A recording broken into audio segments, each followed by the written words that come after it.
Hello, today's lesson is entitled Pre-Columbian Civilizations, Aztec, Maya, Inca, Pueblo, and Mississippian.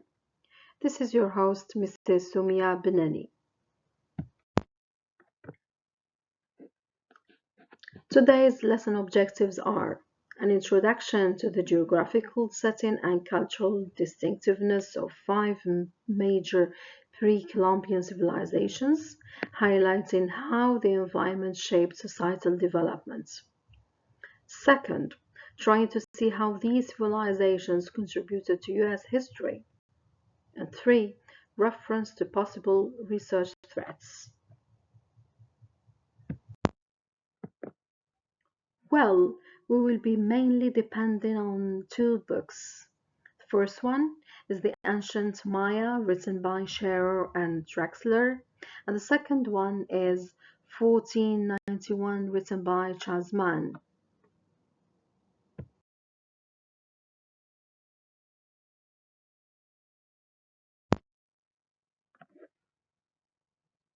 On the bibliography, I would like to refer to my choice of these significant books, especially the second one that holds numbers.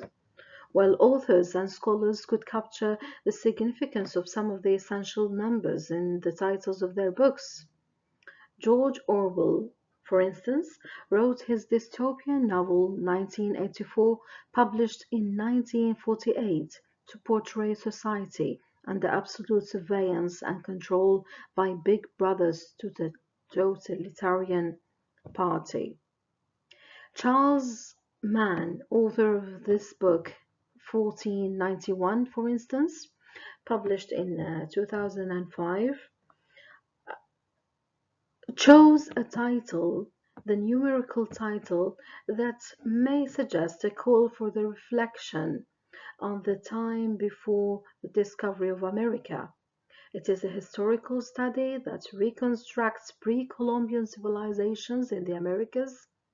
Mann declares in his book's introduction that he was waiting for the publication of a similar book, but since no one did it, he decided to do it to look further into the topic. Pre-Columbian civilizations developed independently across diverse ecological zones, from tropical jungles to highland plateaus, resulting in unique adaptations in agriculture, architecture, and belief systems. As you can see in this timeline, the pre-Columbian civilizations emerged very early, especially the Maya civilization. It emerged in 2000 BC. We have the Pueblo in 100 CE, the Mississippian 800 CE, the Aztec lately in the 14th century, and the Inca in the 30th century. And we see that they more or less ended with the coming of the Europeans to the New World.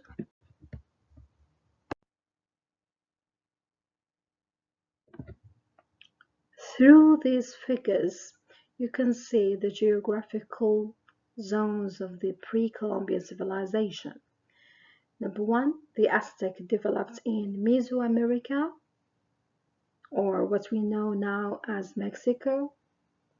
The second one is Maya civilization, and it developed as well in Central America.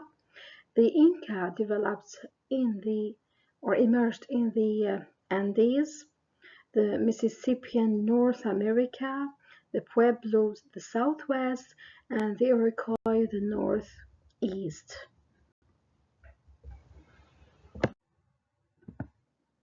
In the second figure, for instance, you can see the Palenque ruins of a Maya city-state in southern Mexico, perished in the 18th century, from 226 BC to 799.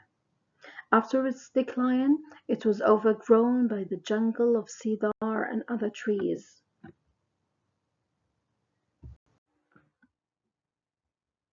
The first figure represents the map of the Maya and the Aztec civilizations. The Maya civilization developed, as I already mentioned, in around 2000 BC, the tropical lowlands of present-day Guatemala, Belize, and southern Mexico. They organized themselves into independent city-states such as Tikal, Palenque, and Copan, each ruled by divine kings who claimed descent from the gods. Despite the challenges of a rainforest environment, the Mayas achieved extraordinary cultural advancements, such as the creation of a hieroglyphic writing system and a sophisticated calendar based on astronomical observation. Their monumental architecture includes pyramids and palaces designed to align with celestial cycles.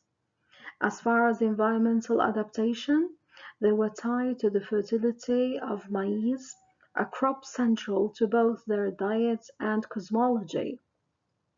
Through slash-and-burn, terrace farming, and water reservoirs they adapted to nutrient-poor tropical soils, demonstrating an intimate understanding of their ecosystems.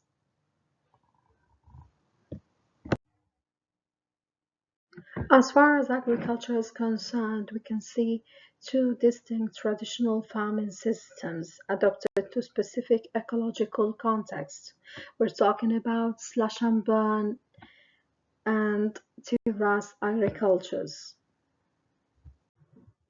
Slash and burn, commonly practiced in tropical forest regions, involves the clearing vegetation through cutting and burning, temporarily enriching the soil with nutrient-rich ash. While this method allows for rapid cultivation and low initial labor investment, it is ecologically unsustainable due to rapid soil nutrients depletion, deforestation, and biodiversity loss. Although terrace farming demands significant initial efforts and maintenance, it offers a more sustainable solution for food production in challenging topographies. Together, these systems illustrate how agricultural practices evolve in response to environmental constraints, balancing productivity with ecological impact.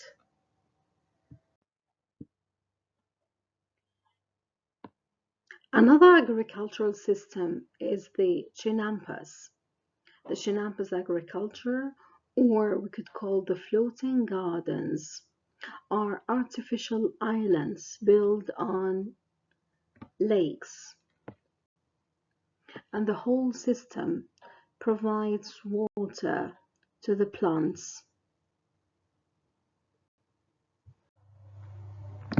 This system, among others in urbanism, rational planning, and social organization, astonished Spanish observers and contradicted European notions that civilization was an exclusively Old World phenomenon. All of these civilizations show interaction between geography and social organization, and there is a common reliance on agriculture, astronomy, and ritual. Varied political structures, city-states like Maya, empires like Aztec and Inca, and chiefdoms like the Mississippians. We can conclude this point by saying that geography was not merely a backdrop, but an active force shaping the imagination, religion, and power structures of ancient American civilizations.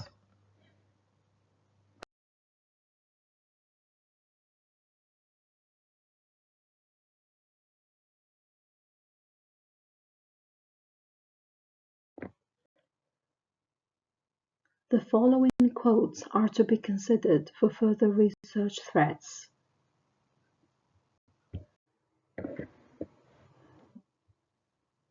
Well, we can start by Scherer and Texler's book, The Ancient Maya. They describe the New World's ancient civilizations as being brilliant. You can find this on page 39. Their achievements as being belittled and their humanity as being questioned on page 41.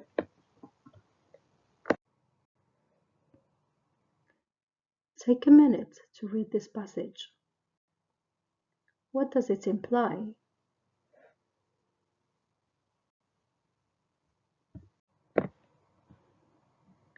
Reflecting on the passage, we can say that it draws attention to a double standard in the way Europeans historically judged indigenous people and indigenous religions. The indigenous ritual sacrifice was condemned as barbaric, while European ritualized torture and execution, also framed as sacred duty, was normalized as civilized. In other words, the authors are contextualizing moral judgments, showing that Europeans also practiced forms of state-sanctioned religious violence, often on a larger and more systematized scale. But we should ask the question, when we refer to the passage, we have to reconsider this sentence.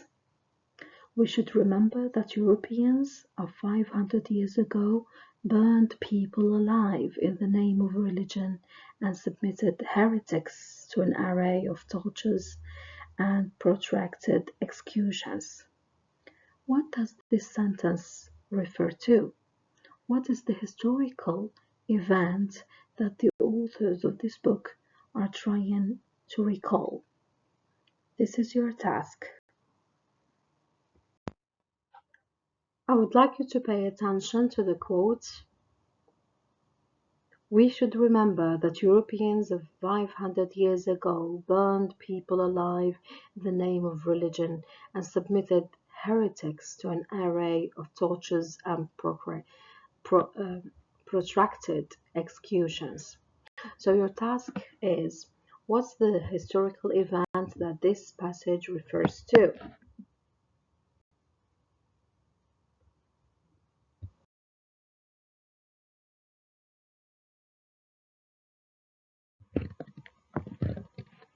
Let's take the same passage and try to interpret it through post-colonial lenses. The author's comparison between indigenous ritual violence and European inquisitorial brutality exposes what Edward Said calls the moral asymmetry of colonial discourse, the tendency of imperial powers to represent the colonized as inherently barbaric to legitimize conquest. By emphasizing indigenous human sacrifice while erasing Europe's own ritualized violence, burning heretics, public torture, colonizers created a discursive binary in which the colonized became the savage and Europe became the supposed garden of civilization. Seen from Homi Bhabha's perspective, this also reflects what he terms the colonial stereotype, a fixed and dehumanizing image of the other used to naturalize domination. The colonized are reduced to caricatures of cruelty, while the colonizer's own violence is sanctified, institutionalized, and rendered invisible. In this way, violence is not merely material, but epistemological.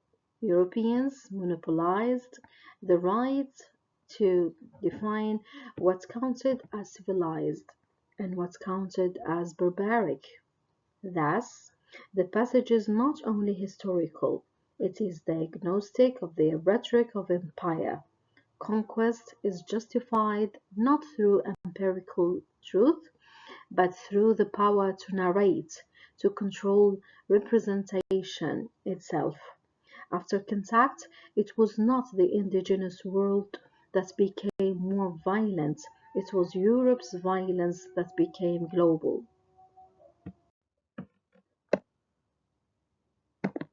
Speaking about the power to narrate, it's important to refer to Bernal Diaz del Castillo, a voice that was marginalized. He was a Spanish soldier born in 1494 and died in 1584. He was an author as well. He took part in the conquest of Mexico and wrote a historical account around 1568 about the true history of the conquest of Mexico, in which, of course, he took part as a soldier. In this account, he insisted that, as an actor and an eyewitness, he was better situated to record the truth of the expeditions in their topographical and military details. Diaz's account is written in an assuming colloquial style and has both historical and artistic value. It is also a source book of idiomatic 16th century Spanish.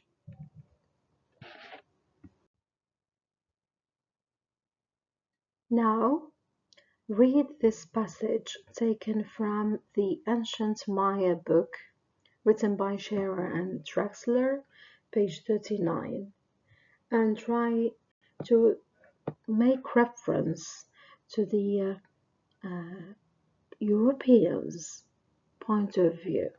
What can we say about it? On the one hand, we have the text that we analyzed in class, that is of Plymouth Plantation by William Bradford, and on the other hand, we have this text by Bernal Diaz del Castillo.